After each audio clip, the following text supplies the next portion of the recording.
அவருடைய பிறந்த நாள் உலக மாணவர் நாள் என்று அறிவிக்கப்பட்டுள்ளது. இந்திய அரசு ஏபிஜே அப்துல் கலாம் தேசிய விருது வழங்குகிறது. இளைஞர்களுக்கான கலாம் மையங்கள், ஆராய்ச்சி நிறுவனங்கள் நாடு முழுவதும் இயங்குகின்றன.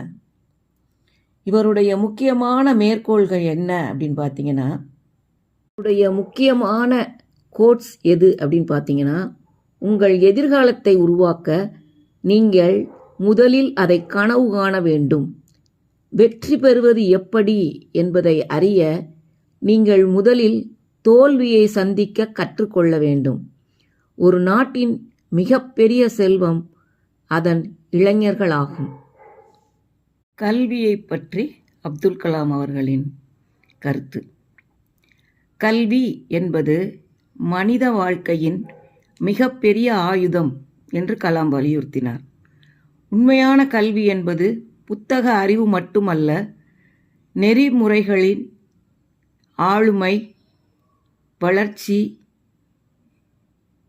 அதாவது நெறிமுறைகள் நல்லா இருக்கணும், ஆளுமை வளர்ச்சி நல்லா இருக்கணும், பிரச்சனை தீர்க்கும் திறனை வளர்க்கணும். இதுதான் உண்மையான கல்வி அப்படின்னு அவர் நம்பினார். அறிவியல் மற்றும் தொழில்நுட்ப கல்வியை ஊக்குவித்தார். இப்போ இந்தியா 2020 அந்த புத்தகத்தில் இதைத்தான் விளக்கியிருக்கார். அதிலே நமக்கு தெரியுது கல்விக் கொள்கைகளோட முக்கியமான அம்சம் என்ன அப்படின்னு பார்த்தோம்னா, இளைஞர்களே நாட்டின் எதிர்காலம்.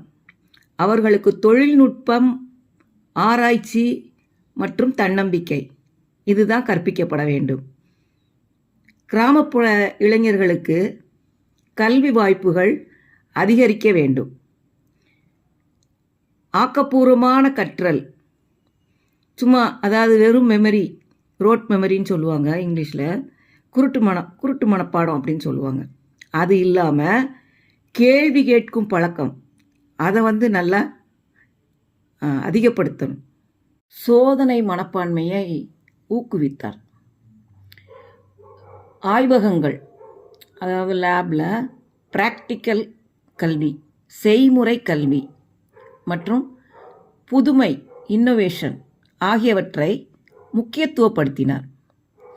ஆசிரியர்களின் பங்கு எப்படி இருக்கணும் அப்படின்றது அவர் கருத்துனா, ஒரு நல்ல ஆசிரியர் ஒரு மாணவனின் வாழ்க்கையை மாற்றக்கூடியவர்.